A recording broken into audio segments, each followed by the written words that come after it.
Hi, I'm Joshua Wilson, and you're listening to the Josh Talk podcast. Today, I'll be talking about myself and what I do. First of all, I am a Nigerian. I stay in Lagos, and I'm from Edo State. I am a Christian. It's a fundamental part of who I am. I am a student of history, not in the university, but rather I have studied a lot about what has happened in the past, both relating to Nigeria, the black race all over the world, America, Europe, Asia. I've studied a bit of history. I have tried to learn extensively as much as I can, and I'm still trying to learn more. And I know history is constantly happening.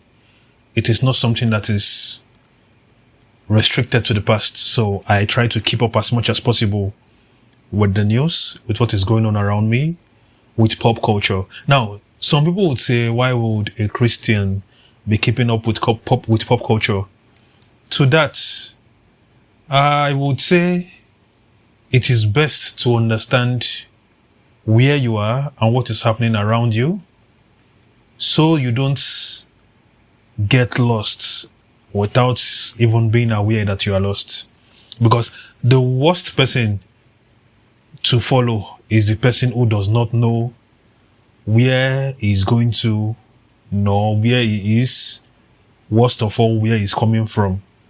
That is the worst person to follow, and that is a trap that a lot of Christians have fallen into. Yes, you are a Christian. Yes, you are reading the Bible. Yes, you are following Christ. But in following Christ, you are following a lot of people behind him. Your pastors, your leaders, people you look up to, role models. And then many of these people are very spiritual, but they are in no way updated about what is happening around them. Because of that, you as a follower, you follow in their footstep. You do not understand what is happening to your peers, to people older than you, and to people younger than you. Because of that, you could struggle to even pass the gospel to the younger generations, or to older generations, or to your peers. Now, as someone that follows pop culture a lot, I tend to understand sometimes there is a spiritual angle to something happening right now. But because I am very deep in my spirituality, I cannot see what is going on now. And then I can only interpret my Bible. But what the Bible prophesied that is going to happen, despite the fact that I am living in that age, in that time, through that activity, I am still unable to open my eyes and see that this is what the Bible spoke about. This is it happening right now. And this is what I should do next, or this is what is coming next. I don't want to fall into that category of people.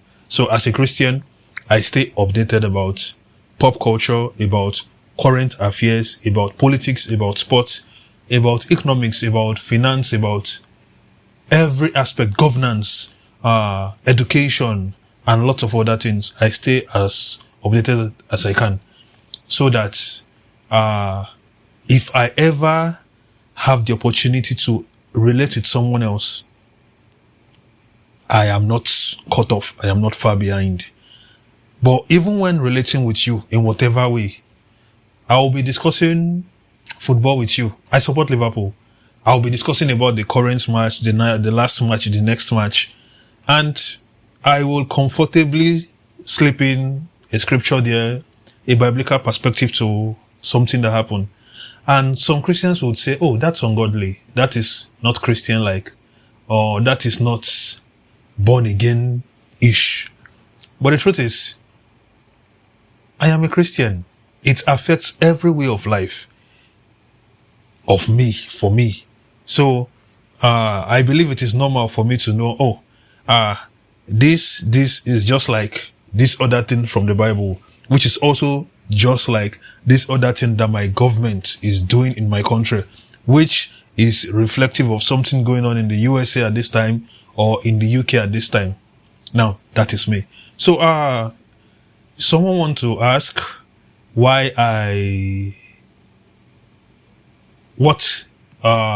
kind of social media or which platform, which medium of social media is my favorite. For me, I'm more of a Twitter person. I used to love Instagram a lot. But over time, it can suck you in. The same thing Twitter does. But, Instagram can sometimes suck you in, whereas you are not even aware of what is happening now. It sometimes can be a secluded world. It sometimes does not reflect what is currently happening. You go on your timeline, you go through 100 posts, and none of them has anything to do with what is happening today. Everybody, you could go through 100 posts, 80 of them are selfies, 20 of them are motivational posts.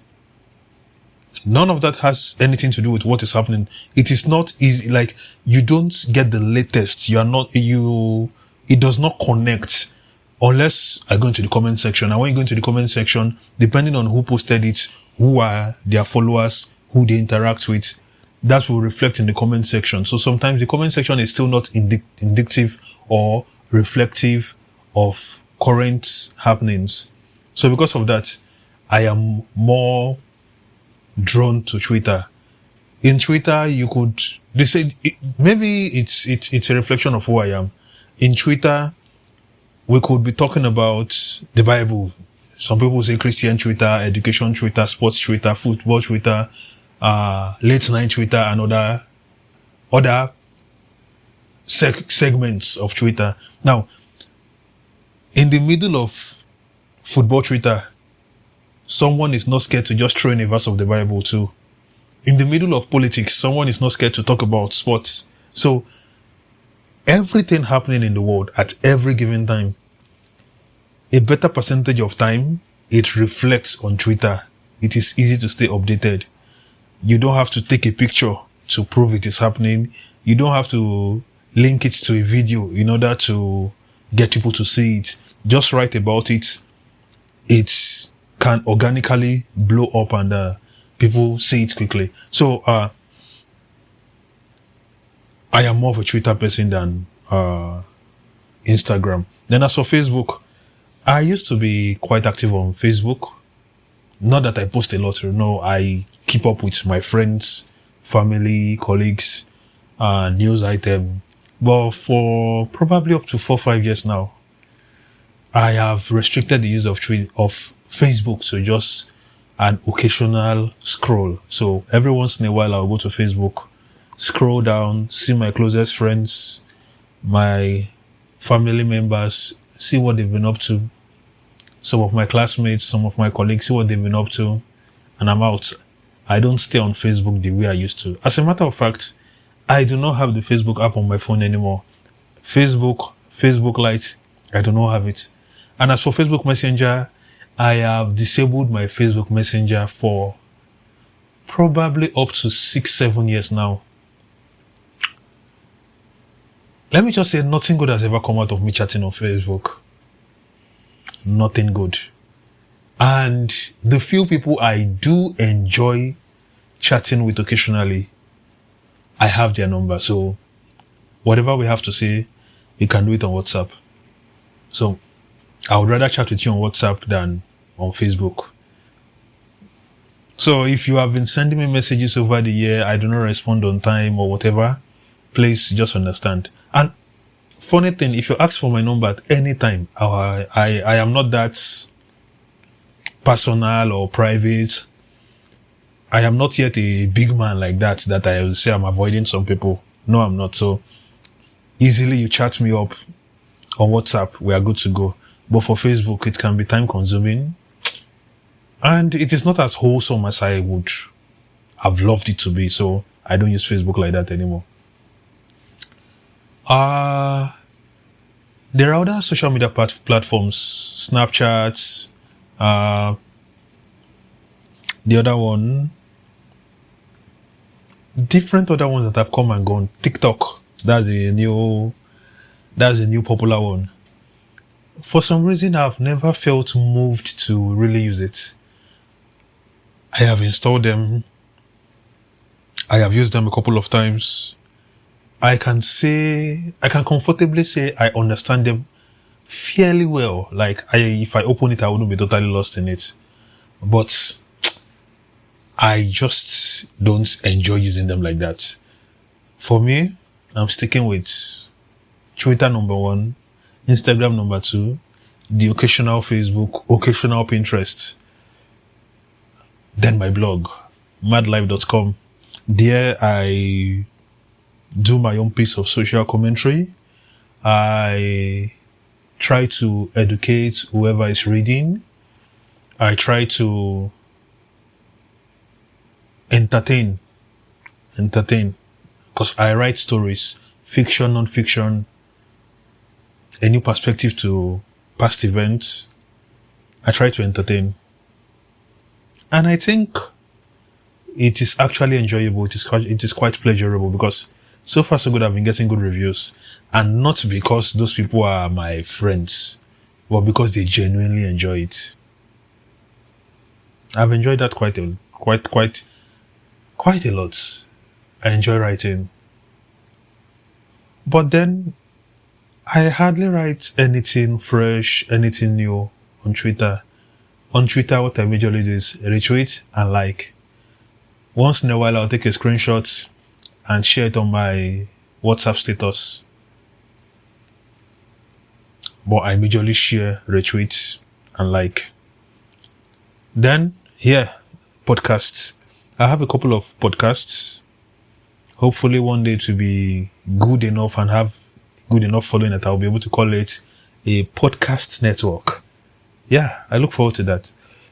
For now, I have a couple of podcasts. There's this Josh Talk podcast. There is the Mad Life podcast. Mad Life is spelled MARDLIFE.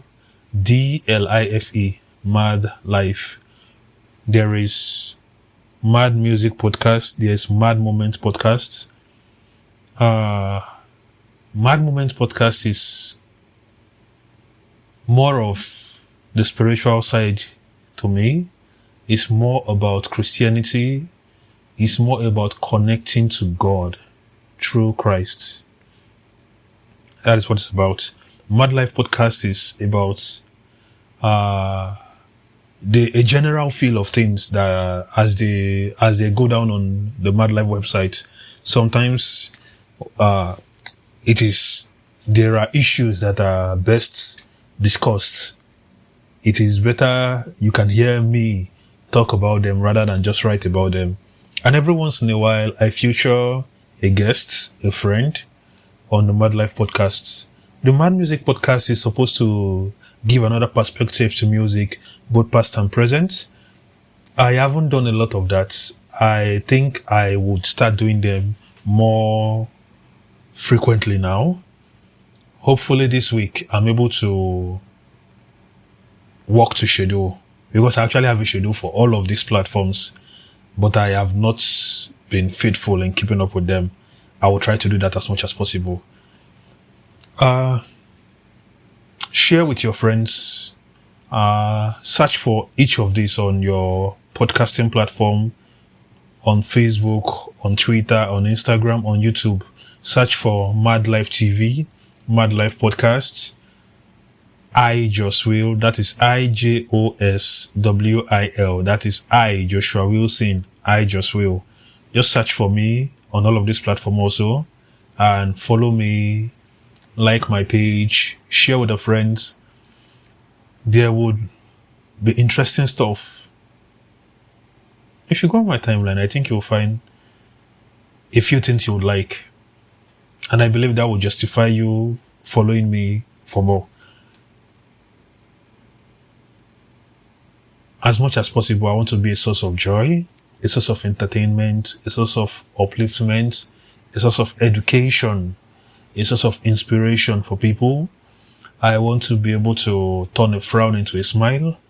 I want to get people to believe in themselves, to know that they are capable of a lot more than they ever thought possible. And I want to bring people close to God. That is a very important part of my essence. I strongly believe that having a connection with God makes life a lot more pleasurable, makes life a lot more fulfilling, and opens your eye to a new perspective. It takes you higher than what regular humans operate, a frequency higher than regular humans operate at.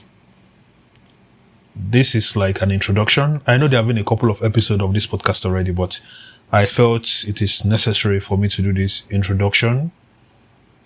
Let everyone get familiar with me again, and let us start this journey together. Thank you for listening. Please subscribe, share with friends. You should share it with a couple of enemies too. They won't fight you. Trust me. Tell them to listen up to this point that I said they should not fight you. And believe me, they won't fight you. They will fight you for something else, but not for sharing this. If someone's already your enemy, it can be difficult switching them over. But maybe I have an hack for that. Maybe I'll talk about that in another episode. Maybe. Thank you very much for spending the last couple of minutes with me. I really appreciate it. I value your time. I value your presence. And I want to say I value your friendship. I believe our relationship from here forward would be more friendship than anything else. Feel free to drop a comment. Feel free to follow me on social media. Slide into my DM. Tell me whatever you have on your mind. What you would like me to talk about. If you've got a message for someone else that I think I can share for you, gladly I'll do that. What are friends for? See you on the next episode.